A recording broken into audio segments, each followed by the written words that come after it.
Seat जागा ಹೋಗು ಹಿಂದಕ್ಕೆ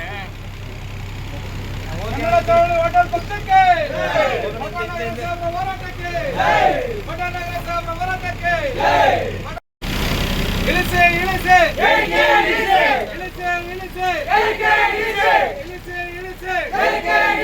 ಮೂವ್ಮೆಂಟ್ ಸ್ವಲ್ಪ ಹೋಟೆಲ್ ನಗರ ಸಾಬ್ರ ಹೋರಾಟಕ್ಕೆ ಹೋಟೆಲ್ ನಗರ ಸಾಬ್ರ ಹೋರಾಟಕ್ಕೆ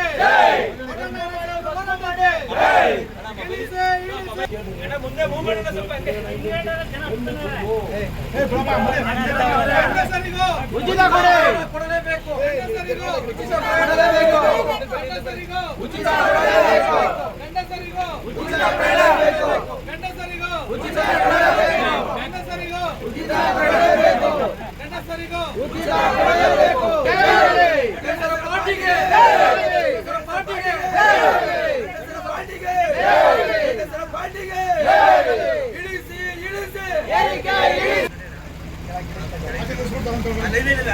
ಗಂಡಸರಿಗೂ ಉಚಿತ ನೀಡಲೇಬೇಕು ಗಂಡಸರಿಗೂ ಉಚಿತ ಗಂಡಸರಿಗೂ ಉಚಿತ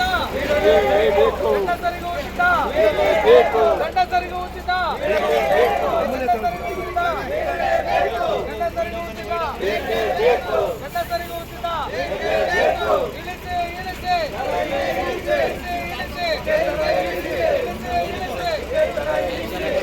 ಇಳಿಸಿ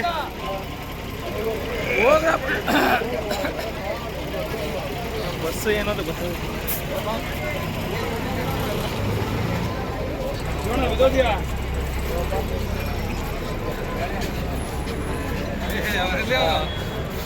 ಒಳಗಡೆ ಇದ್ದಾನ ಹೆಣ್ಮಕ್ಳು ಅವರು ಉಚಿತ ಕೊಟ್ಟಿದ್ದು ಹೋಗ್ತಾ ಇದ್ದಾರೆ. ಆದರೆ ಅವ್ರ ತಂದೆ ಅಣ್ಣ ಗಂಡ ತಮ್ಮ ಇವರು ಕೊಡದೇ ಇರೋದು ಹೆಣ್ಮಕ್ಳಿಗೂ ನೋವಾಗಿದೆ. ನಾವು ಹೇಳ್ತಾ ಇದ್ದೀವಿ, ಗಂಡಸರಿಗೂ ಫ್ರೀ ಉಚಿತ ಬಸ್ ಪ್ರಯಾಣ ಮಾಡಲೇಬೇಕು. ಗಂಡಸರಿಗೂ ಉಚಿತ ಬಸ್ ಪ್ರಯಾಣ ಕೊಡಲೇಬೇಕು. ಇದ್ರ ಜೊತೆಗೆ ಗೃಹಲಕ್ಷ್ಮಿ ಅಂತ ನೀವು ಹೆಣ್ಣು ಮಕ್ಕಳು ಕೊಡ್ತೀರಿ, ಅಲ್ಲೂ ಗಂಡಸರು ನೋವು ಪಡಬೇಕಾಗಿದೆ. ಏನು ನಮ್ಮ ಮನೆಯವರು ದುಡ್ಡು ಬರ್ತೇನೆ ನನಗೆ ಏನು ಇಲ್ವಲ್ಲ ಅಂತ ಇದೊಂದು ಏನಾಗಿದೆ. ಇದು ನಿಜಕ್ಕೂ ಅಪಾಯಕಾರಿ ಬೆಳವಣಿಗೆ. ಸಿದ್ದರಾಮಯ್ಯನವರೇ, ಈ ಮುಂದೆ ಬರುವ ಆಯವ್ಯಯದಲ್ಲಿ ಯೋಚನೆ ಮಾಡಿ ತಾರತಮ್ಯ ತೆಗೀರಿ, ಬಸ್ ದರ ಇಳಿಸಿ. ನಾವು ಕನ್ನಡ ಚಳವಳಿ ಪಕ್ಷ ಗಂಡಸರ ಪರವಾಗಿ ಗಂಡಸರ ಪಾರ್ಟಿಯನ್ನೇ ನಾವು ಇಡೀ ರಾಜ್ಯಾದ್ಯಂತ ಸಂಘಟಿಸ್ತೇವೆ. ಗಂಡಸರಿಗಾಗಿ ಬರೀ ನಾನು ಒಬ್ಬನೇ ಅಲ್ಲ, ಅವ್ರ ಮನೆ ಹೆಂಗಸರು ಸುಧಾ ನಮ್ಮ ಯಜಮಾನರು ಕೊಡಿ, ನಮ್ಮ ತಂದೆ ಕೊಡಿ, ನನ್ನ ತಮ್ಮನ ಕೊಡಿ, ನಮ್ಮ ಅಣ್ಣನ ಕೊಡಿ ಅಂತ ಕೇಳೋ ಕಾಲ ಬರುತ್ತೆ. ಆದ್ದರಿಂದ ನೀವು ಬೇರೆ ಬೇರೆ ಮಾಡದೆ ಗಂಡಸರಿಗೂ ಉಚಿತ ಕೊಡಬೇಕು ಮತ್ತು ಈ ಏರಿಕೆಯನ್ನು ತಡೆ ಹಿಡಲೇಬೇಕು.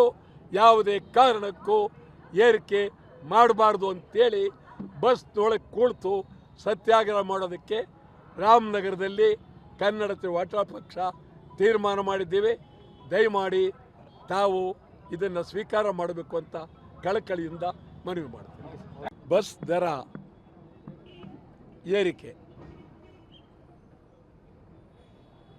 ಇದು ಅವೈಜ್ಞಾನಿಕ. ಒಂದು ಕಡೆ ಮಹಿಳೆಯರಿಗೆ ಉಚಿತ ಫ್ರೀ, ಮತ್ತೊಂದು ಕಡೆ ಗಂಡಸರಿಗೆ ದರೋಡೆ. ಒಂದು ಕಡೆ ಮಹಿಳೆಯರ ಫ್ರೀ, ಮತ್ತೊಂದು ಕಡೆ ದರೋಡೆ. ಇದು ಭಾರಿ ದೊಡ್ಡ ತಾರತಮ್ಯ.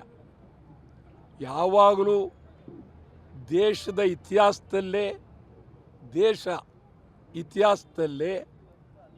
ಪ್ರಪಂಚದ ಇತಿಹಾಸದಲ್ಲೇ, ದೇಶ ಯಾಕೆ ಪ್ರಪಂಚದ ಇತಿಹಾಸದಲ್ಲೇ ಗಂಡು ಬೇರೆ ಹೆಣ್ಣು ಬೇರೆ ಅಂಥೇಳಿ ಎಲ್ಲೂ ಮಾಡಿಲ್ಲ. ಹೆಣ್ಣು ಮಕ್ಕಳ ಬಗ್ಗೆ ನಮಗೆ ಬಹಳ ಗೌರವ ಇದೆ, ವಿಶ್ವಾಸ ಇದೆ, ಪ್ರೀತಿ ಇದೆ. ಅವರಿಗೆ ತಾವು ಉಚಿತ ಕೊಟ್ಟು ಸಂತೋಷ, ಗೃಹಲಕ್ಷ್ಮಿ ಕೊಟ್ಟರು ಸಂತೋಷ. ಆದರೆ ಪುರುಷರಿಗೆ, ಗಂಡಸರನ್ನು ನೀವು ಯಾಕೆ ಕಡೆಗಾಣಿಸ್ತೀರಿ? ಸಿದ್ದರಾಮಯ್ಯನವ್ರ ಸರ್ಕಾರ ಇದು ನಿಮ್ಮದೇ ಚಿಂತನೆನಾ? ಯಾರು ನಿಮಗೆ ಈ ಒಂದು ಚಿಂತನೆ ಕೊಟ್ಟವ್ರು ಯಾರು? ಯಾವ ಉದ್ದೇಶಕ್ಕೆ ಇದು ಮಾಡಿದ್ರಿ? ಮಾಡಿದ ಮೇಲೆ ನೀವು ಗಂಡ ಹೆಂಡತಿ, ಅಣ್ಣ ತಂಗಿ, ಅಕ್ಕ ತಮ್ಮ, ತಾಯಿ ತಂದೆ ಬೇರೆ ಬೇರೆ ಮಾಡಿಬಿಟ್ರಿ. ಈ ಬೇರೆ ಬೇರೆ ಮಾಡಿರೋದು ಶಾಸ್ತ್ರದವ್ರು ಹೇಳ್ತಾರೆ ಇದು ಪಾಪದ ಕೆಲಸ ಅಂತ ಹೇಳ್ತಾರೆ. ನಾವು ಹೇಳ್ತಾ ಇಲ್ಲ. ಶಾಸ್ತ್ರದವರು ಪಾಪದ ಕೆಲಸ, ಗಂಡು ಹೆಣ್ಣುಗಳನ್ನ ಬೇರೆ ಮಾಡೋದು ಸರಿ ಇಲ್ಲ ಅಂತ. ಇದು ಒಂದು ಅಪಮಾನ ಕೆಲಸ, ಗಂಡು ಹೆಣ್ಣುಗಳನ್ನ ಬೇರೆ ಮಾಡೋದು ಸರಿ ಇಲ್ಲ ಅಂತ. ಇದು ಒಂದು ಅಪಮಾನ, ಗಂಡಸರಿಗೆ ಅಪಮಾನ, ಅಗೌರವ. ಪಾಪ ಇದನ್ನು ಹೆಣ್ಮಕ್ಳು ಒಪ್ಪೋದಿಲ್ಲ. ಹೆಣ್ಮಕ್ಳು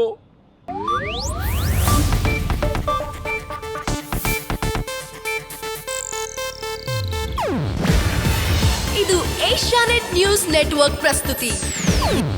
ನೀವು ನೋಡ್ತಿದ್ದೀರಾ ಏಷ್ಯಾನೆಟ್ ಸುವರ್ಣ ನ್ಯೂಸ್.